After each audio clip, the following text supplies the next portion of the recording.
খালেদা জিয়ার সাথে অন্যায় করেছে আওয়ামী লীগ, এই মন্তব্য করেছেন সজীব ওয়াজেদ জয়। খালেদা জিয়াকে আরও আগে মুক্তি দেওয়ার দরকার ছিল। দর্শক, অন্যদিকে প্রধানমন্ত্রী শেখ হাসিনা নাকি এখন পর্যন্তই ক্ষমতায় টিকে আছেন। তিনি নাকি পদত্যাগ না করে ভারতে চলে গিয়েছেন। সজীব ওয়াজেদ জয়ের একবার এক মন্তব্য করছেন। এসব বিষয় নিয়ে একটি প্রতিবেদন আপনাদেরকে দেখাবো। অবশ্যই ভিডিওটি দেখলে অনেক তথ্য পেয়ে যাবেন। তারা পাশাপাশি দেখতে পারবেন যে মহিউদ্দিন রনি আবার কঠিন বোমা ফাটানোর বক্তব্য দিয়েছেন। সজীব ওয়াজেদ জয়কে নিয়ে যে বক্তব্য দিয়েছেন সেটিও রয়েছে এই ভিডিও শেষে।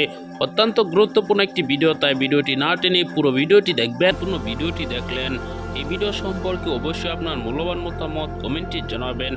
দর্শক, প্রধানমন্ত্রী শেখ হাসিনা পদত্যাগ করে দেশ ছেড়ে পালানোর পর সজীব ওয়াজেদ জয় একবার এক কথা বলছেন। প্রথমেই বলেছেন প্রধানমন্ত্রী শেখ হাসিনা আর কোনোদিন রাজনীতিতে ফিরবেন না। দেশের মানুষই যাই হোক সেটি আমাদের দেখার বিষয় নয়। তারপর আবারও বলছেন সেটি আমার ভুল ধারণা ছিল, আবারও রাজনীতি করবে প্রধানমন্ত্রী শেখ হাসিনা। তারপর আবারও বলছে অতি শীঘ্রই বাংলাদেশে ফিরে আসবে প্রধানমন্ত্রী শেখ হাসিনা। এখন আবার বলছে যে বেগম খালেদা জিয়াকে প্রতিদিন যাবৎ শুধু গ্রেপ্তার করে রাখা হয়েছে, তাকে আরও আগে মুক্তি দেওয়ার দরকার ছিল।